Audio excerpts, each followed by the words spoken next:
Good morning student. मैं Gumana Ram Chaudhary, assistant professor geography, government college Nawa. Student, हम BA second year में जो हमारा मानव भूगोल का विषय है उसमें हम मानव के जो प्राथमिक व्यवसाय है या प्राथमिक आर्थिक क्रियाएं हैं उनके बारे में अध्ययन कर लिया था। आज हम पढ़ेंगे मानव का प्रकृति के साथ अनुकूलन करके कैसे वो अपना जीवन यापन करते हैं। इनमें सबसे पहले लेते हैं हम एस्किमो जनजाति। विद्यार्थी इनसे संबंधित क्वेश्चन भी पूछे जाते हैं, चाहे वो बीए लेवल की क्वेश्चन हो चाहे आगे कंपटीशन में क्वेश्चन हो, लेकिन इनसे संबंधित जो क्वेश्चन है वो पूछे जाते हैं। साधारणतः एस्किमो का मतलब होता है कच्चा मांस खाने वाला, और इनका भोजन है वो पूर्णतः आखेट पर ही निर्भर रहता है। अगर हम बात करें इनके निवास स्थान की, तो इनका निवास स्थान अमेरिका के उत्तरी पूर्व में स्थित ध्रुव से सटे हुए ग्रीनलैंड के विशाल द्वीप से लेकर के पश्चिम में अलास्का, बोरिंग, उसके अलावा जलडमरू के मध्य साइबेरिया के उत्तरी पूर्वी छोर, ये समस्त क्षेत्र कुछ जल भागों के अतिरिक्त एक अखंड बर्फ की चादर से भी आच्छादित है। इनका जो मुख्य निवास स्थान है वो है टुंड्रा प्रदेश। टुंड्रा के घुमक्कड़ नरजातीय समूह को इन्यात, अलास्का, कनाडा, ग्रीनलैंड, एलिशन द्वीप में इन्हें कहते हैं। एस्किमो की यूएट, चुकची, युकागर और याकूत साइबेरिया में तथा स्कैंडिनेविया में समवर्ती भागों में सामी और लेप्स जनजाति निवास करती है। निम्न तापमान होता है, बर्फीली आंधियाँ होती है और कम रोशनी, कठोर वातावरण में आज से लगभग 10 लाख आखेट और खाद्य का संग्रह करते हैं। यह टुंड्रा प्रदेश विगत 10,000 वर्षों से रह रहे हैं। अब दिन दिन इनमें परिवर्तन आ रहा है। अगर हम बात करें इनकी शारीरिक संरचना की, इनकी बॉडी कैसी होती है।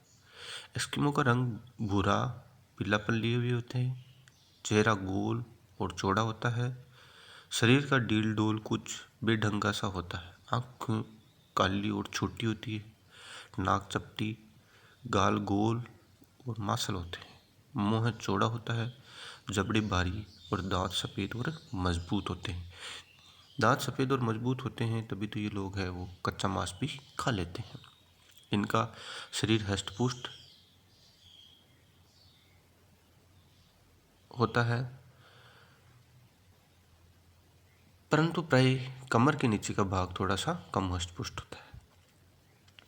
अगर हम बात करें इनकी चारित्रिक विशेषताएं की, चारित्रिक विशेषताओं की बात करें तो एस्किमो विकट से विकट संकट का सामना करने पर भी अपनी स्थिरता, गंभीरता और विवेक बुद्धि का अडिग प्रयोग करता है या बनाए रखता है। इसके अलावा इनका जीवन विश्व में अन्य जातियों से कठिन है। इनकी लड़ाई प्रकृति से होती है। एस्किमो विश्व में सबसे अधिक हंसमुख, प्रसन्न और निर्द्वंद प्रकृति के लोग हैं। इनका स्वभाव बालक सदृश एकदम सरल, निष्कपट और मधुर होता है। अगर हम बात करें इनकी आखेट की, तो शिकार करना एस्किमो जनजाति का प्रमुख और एकमात्र जीविकोपार्जन साधन है। शीत और ग्रीष्म दोनों ऋतु में लोग विभिन्न विधियों से मछली का शिकार करते हैं। शीतकालीन आखेट और बसंतकालीन आखेट और ग्रीष्मकालीन आखेट। सबसे पहले लेते हैं शीतकालीन आखेट। शीतकाल में एस्किमो तट के निकट निवास करते हैं। इस ऋतु में ये तट के निकट सील मछली का शिकार करते हैं। जब बर्फ में बने छिद्रों में श्वास लेने के लिए आती है तो ये कुछ पदार्थ डालकर हिला देते हैं। तब एस्किमो अपने यंत्र यानी हार्पून द्वारा सील मछली का शिकार करते हैं। इस प्रकार के आक्ट को माउपाक और दूसरी विधि है वो इतुरपरक कही जाती है। बसंतकालीन आखेट। अगर हम बात करें बसंतकालीन आखेट की, तो मार्च में जब दिन बड़े होने लगते हैं तो एस्किमो जनजाति के लोग हैं वो सील मछली के आखेट के लिए निकल पड़ते हैं। जब सील मछली अपनी श्वास लेने के लिए छिद्र से बाहर आती है, धूप खाने के लिए बाहर आती है, तो उनका शिकार बड़ा ही सुलभ हो जाता है और बसंतकालीन आखेट को ये लोग कहते हैं उत्तक। इस ऋतु में केरोबी, कस्तूरी बेल का भी वो शिकार करते हैं और चमड़े से बनी हुई नाव जिसे कयाक कहते हैं, इसका उपयोग ये आगमन के लिए करते हैं। उसके बाद में है ग्रीष्मकालीन आखेट। इस ऋतु में बर्फ पिघल जाती है और विभिन्न प्रकार की वनस्पतियां अंकुरित हो जाती है। इन वनस्पतियों को खाने के लिए केरोबी की विशाल झुंड तथा अमेरिकन रेंडियर के समूह इस ऋतु में यहाँ आते हैं। तब एस्किमो अपने यंत्रों द्वारा, यंत्र बोले तो इनका जो भाला होता है ना, हार्पून, वह औजारों द्वारा इन जानवरों का शिकार कर लेते हैं और अपना जीवन यापन करते हैं। अब बात करते हैं इसके घर की। बात करें इनके घर की तो इनका घर है वो बर्फ़ की सीलियों से बना हुआ रहता है, तंबू आकार में। और ये उस घर में जलाने के लिए सील की जो चमड़े की होती है वो उसकी मोमबत्ती के रूप में उसका प्रयोग करते हैं। ये सब इनका घर है वो जो बर्फ़ से बना होता है वो इग्लू कहलाता है। क्या कहलाता है स्टूडेंट? इग्लू कहलाता है। ग्रीष्म ऋतु में एस्किमो अपने घर तट के किनारे किनारे पर स्थित करते हैं। इनके ग्रीष्म काल पर केरोबी और धुरी बालों की खाल से बनते हैं। इस प्रकार से बने ग्रीष्मकालीन निवास तंबू या ट्यूपिक कहलाते हैं। और अगर हम बात करें शीतकालीन की, तो शीतकाल में लोग बर्फ़ की शिलाओं को काटकर इन्हें ईंट या पत्थरों की भांति एक दूसरे पर व्यवस्थित रखकर चूने के भट्ठे की आकृति जैसा बर्फ़ का गुबदुबनुमा घर बना लेते हैं और उसी में एस्किमो का पूरा निवास, पूरा परिवार है वो निवास करता है। इस शीतकालीन घर को उन्होंने क्या नाम दिया है? इग्लू। सुरंगनुमा नाम मार्ग बना लेते हैं। ये सब इनके उग्लू की विशेषता, इग्लू की विशेषताएं। वस्त्र, अगर हम बात करें इनके वस्त्र की, ये देखो इनका घर है इग्लू, स्टूडेंट इस टाइप का बनाते हैं, ठीक है। ग्रीष्म ऋतु की आखिर से प्राप्त खाल ही एस्किमो का मुख्य वस्त्र है। कैरिबू का चमड़ा सील की चमड़े की अपेक्षा थोड़ा हल्का, गर्म और लचीला होता है। ज़्यादातर एस्किमो कैरोली की छाल के वस्त्रों का ही प्रयोग करते हैं।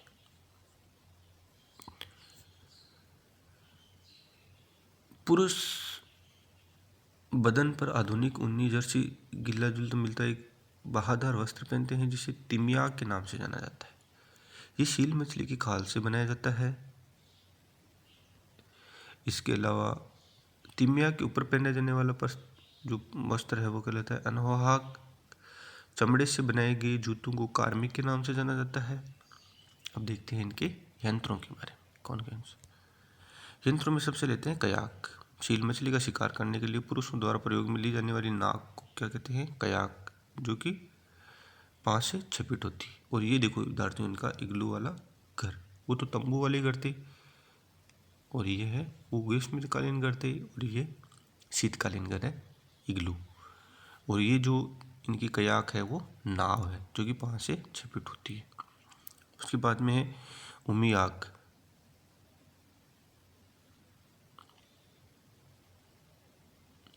स्त्रियों द्वारा उपयोग में ली जाने वाली नाव को उमियाक कहते हैं।